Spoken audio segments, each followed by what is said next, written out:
What's up, guys? Welcome back to the channel.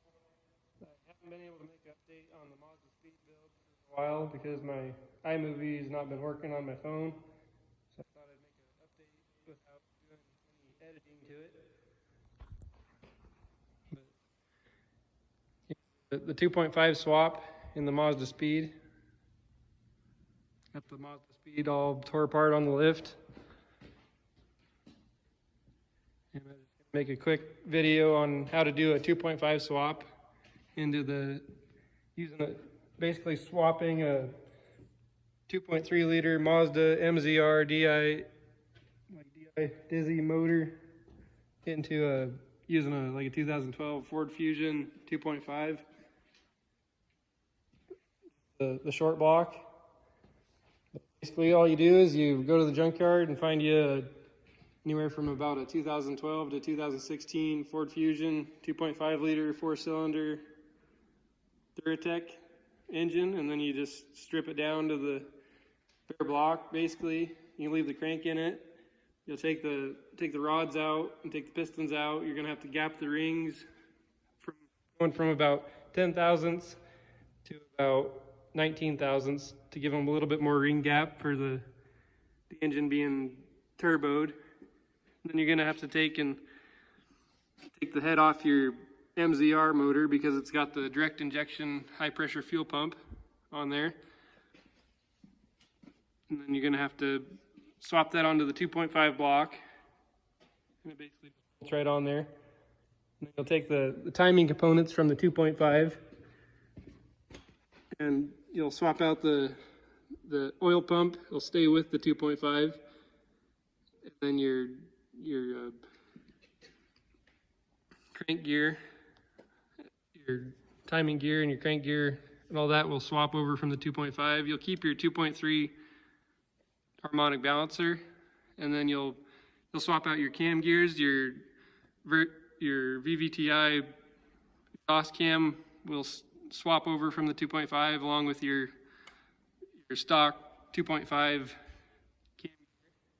And then your timing chain and timing chain guides will also come from the 2.5 along with the tensioner. And you'll just basically seal the engine up, put the 2.3 liter oil pan on the 2.5 block,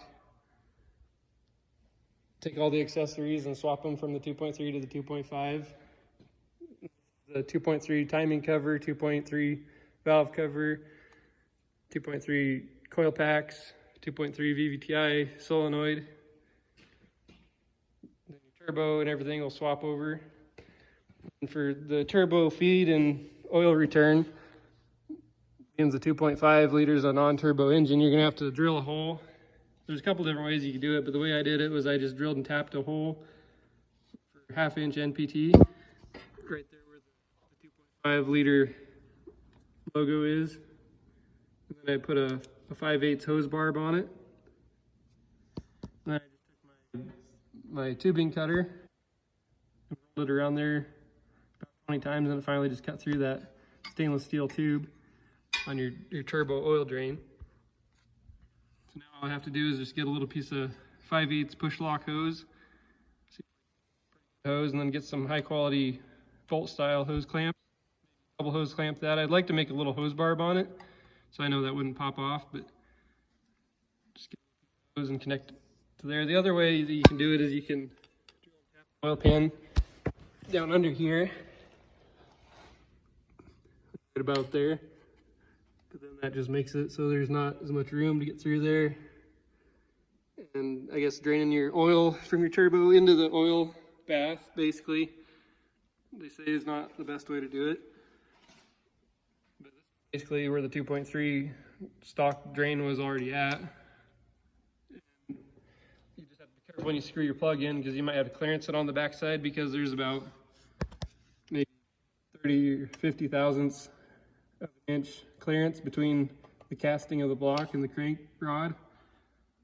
So you have to grind off your NPT plug to make sure it doesn't hit on your rod when it comes around. But timing on these engines is pretty complicated. I guess once you know how to do it, it's not so bad, but you basically just take out this plug, put in your timing plug, and then you'll put in your should be a plate that you use to put on the cams.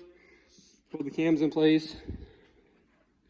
And then you'll just line up this hole with the threads right down in the casting.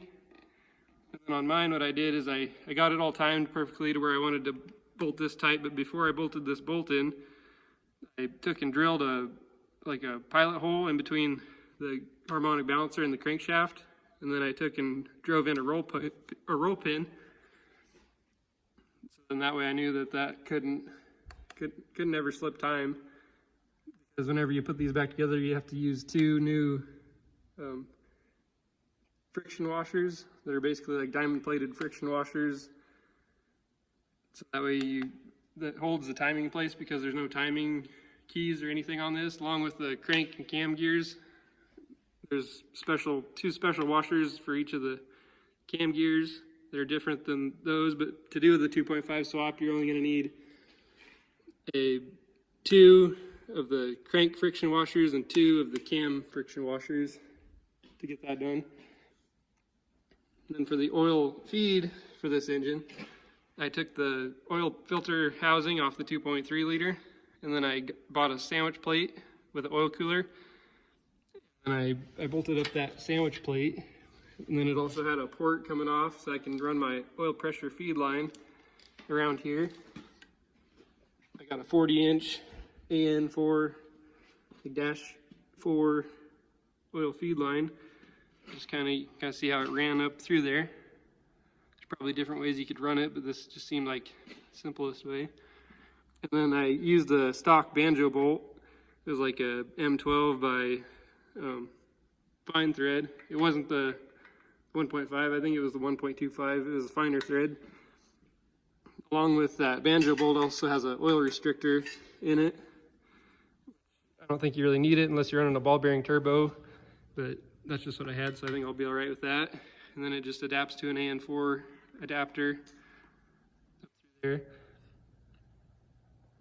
I've got a Egr Delete plate right there.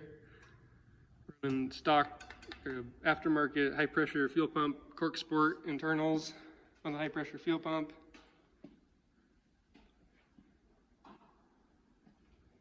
Basically get the engine in. It's the easiest way I figured out, because I got a lift, I can just drop the whole subframe out, and then you pull the transfer case off. You got to pull all these bolts out, because the transfer case interferes with the block. So then you've got to pull the transfer case off, just lay it over here, and that allows you to put the crankshaft, put the whole block to the transmission. You have to buy a pilot bearing too for the 2.5 swap that'll go in your crankshaft. You got to make sure you get that pilot bearing in there, because the 2.5 was automatic. So then, being you're going to a manual, then you have to put your pilot bearing in, and then you want to replace all your flywheel bolts, torque them down to like 118 foot-pounds. You torque your pressure plate, and because I didn't have a clutch alignment tool, I just made one.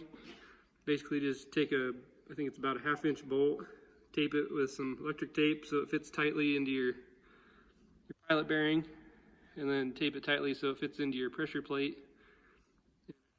You put this in, then you put your pressure plate in tight. Holds everything line, so then it goes together better. That's pretty much basically it. I guess I kept the 2.3 intake manifold. I think you could do a 2.5 intake manifold swap if you got an adapter plate, but I just didn't really feel like doing any more than I had to with it. Yeah, that's pretty much basically all it takes to get the swap done. And for my exhaust, I'm doing a straight pipe hood dump, and I bought this little adapter to a 3-inch V-band flange. Bought this off of eBay, I think it was. Shipped it over on a boat from China, so it took like 2 months to get here. But then you got your wastegate on the stock turbo. I guess this is a Cork Sport CTS 4 turbo, and I've got a valve on there. It's supposed to be like a, I don't know, some kind of special cork support thing. But for a blow-off valve or wastegate actuator. That little adapter, and then I'm just gonna have a 3-inch V-band flange that comes up out of the hood. Maybe do like a teardrop or something like that. I think we pretty much covered everything it takes to get the swap done, I guess. Hopefully this is a simple video on how to do it, because there's all kinds of videos out there and I've been trying to make sense of all of them, but hopefully this kind of gets the whole thing done. But thanks for watching, guys. I guess I'll keep you updated on how the engine runs when I get it in there.